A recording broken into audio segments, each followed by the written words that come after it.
The situation, as you might imagine, is very serious. The workshops area of our compound, the big transport hub, and our warehouse are on fire. I believe you can see those images on your TV. We also have 700 people in another area of the compound who fled into the compound this morning for refuge, and two of them were injured, as was a staff member.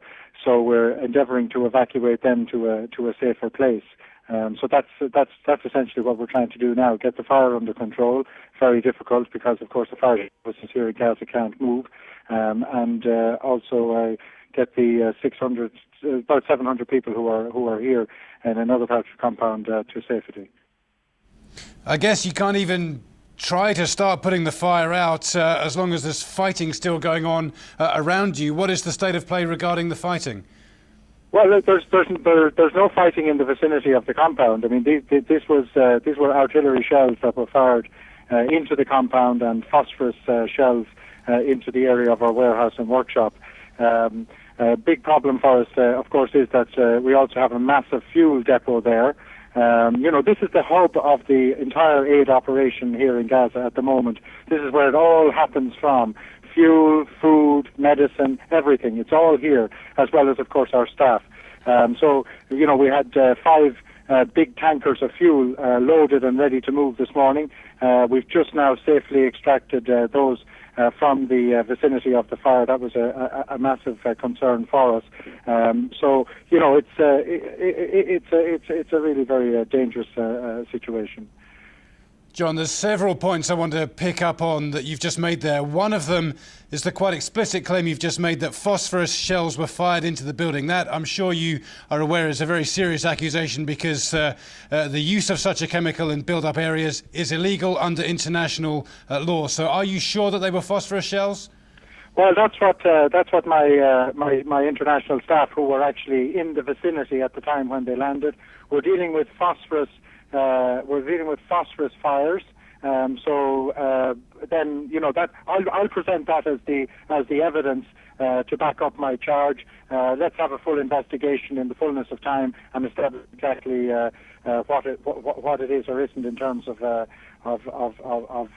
violations of law. But the fact of the matter is we have phosphorus fires now, which are, of course, extremely difficult to deal with, because if you put water on this, it becomes toxic. It doesn't put it out, and it actually compounds the problem. That's what we're dealing with at the moment: phosphorus fires in our warehouse, in our workshops. And as I say, the firing of those was witnessed by international staff on the ground at the time, who are extremely lucky not to have been injured when they were fired.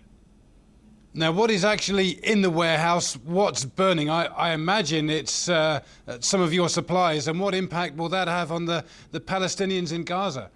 Thousands of tons of food aid, medical supplies, other non-food items like blankets, mattresses, for all the shelters.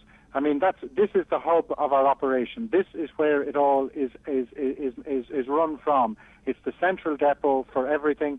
It's well and truly known by everybody. The GPS references provided to the Israeli side. We have been repeatedly, hour by hour this morning, telling them of the firing closest, the shrapnel landing in our compounds, the dangers that involved, appealing to them to stop firing in the vicinity of our compound. But yes, this is what has happened. A direct hit on an area which caused injury, and 3 direct hits with resulting in phosphorus fires. Let me put it that way, in our warehouse and in our garage. John, have you just been unfortunate enough to have been caught up in the crossfire, or do you blame one side over the other here? Well, crossfire of what? The only side that has artillery and tanks are the Israeli side. That's what we're dealing with here. We're dealing with those type of rounds. There's no Israeli military deployed in the vicinity of this compound. So again, there's no crossfire between Israeli and militants on the ground here. What we've had all night and into this morning is a relentless bombardment of this area by artillery fire, which is coming from kilometers away, and tank fire, which is coming from kilometers away from here. But they've been coming in firing into this area. The rounds have been landing in this, which is a very densely populated part of the Gaza city. We're here now in the heart of Gaza City. John, you've mentioned that your staff were extremely lucky to get away from this situation. Of course, it remains to be seen what's going to happen to your hardware and your stockpiles.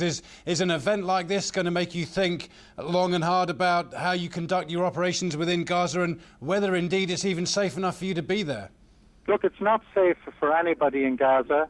That's the bottom line. That's what we've been saying continuously for the last 20 days. That's why both sides need to respect the UN resolution and stop fighting. That's the solution to this. There's 1.5 million people here in a desperate situation. But will you pull out? No, we cannot abandon the people. There's 1.5 million people. There's now 700 of them here in the compound fleeing for safety. What we have to do, our Secretary General right now is meeting with Minister Barak in Israel, and of course this underscores the urgency to stop. I mean, both sides have to stop. Both sides have the responsibility for pulling their own triggers, and we're dealing with the consequences of the triggers on the Israeli side that were pulled, that fired these rounds, that landed in our compound here today. So, we have a UN resolution. Let's get it implemented, and then we can actually go forward with solving this conflict in a political forum. But this is the consequence of the continuous fighting on the ground, and we're just part of it today. But so many other people are part of it at the moment elsewhere in the Gaza Strip as well.